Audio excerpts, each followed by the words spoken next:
Sale 88 edisi flagship yang dah makin murah.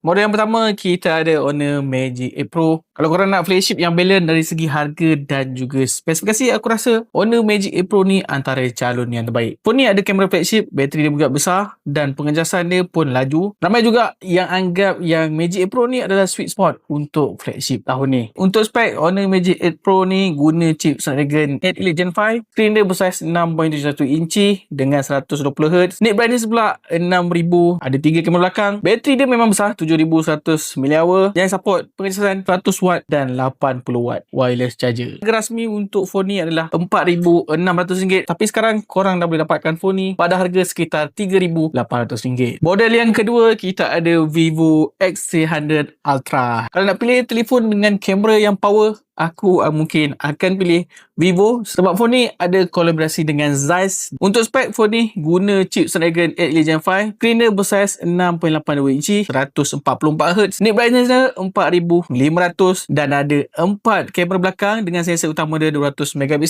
Bateri dia pula bersaiz 6600mAh, support juga fast charging 100W, wired dan wireless charging 40W. Harga rasmi untuk phone ni adalah RM6,700 dan sekarang korang boleh dapatkan phone ni pada harga RM5,500. Model yang ketiga, kita ada Xiaomi 17 Ultra. Model ni kira macam pencabar terdekat dengan Vivo X300 Ultra tadi. Sama juga memfokuskan kepada kemampuan fotografi. Kalau tadi collab dengan Zeiss dan Xiaomi, dia collab dengan Leica. Untuk spek, phone ni guna chip Snapdragon 8 Elite Gen 5. Screen dia bersaiz 6.9 inci dengan refresh rate 120Hz. Neck brightness dia 3500 nit. Ada 3 kamera belakang dengan sensor 200MP daripada Leica. Bateri dia 6000 mAh, support juga fast charging 90W wired dan 50W wireless charger. Harga rasmi untuk phone ni adalah RM5,500, tapi korang boleh beli dengan harga yang lebih murah iaitu RM5,100. Model yang keempat, kita ada Samsung Galaxy S26 Ultra. Model ni boleh dikatakan sebagai flagship yang lengkap sebab memang sesuai untuk produktiviti, ada privacy display dan juga Galaxy AI. Untuk spek, phone ni guna chip Snapdragon 8 Elite Gen 5 for Galaxy. Screen dia bersaiz 6.9 inci, ada 4 kamera belakang dengan sensor utama 200MP. Bateri dia 5000 mAh, support fast charging 60W, wired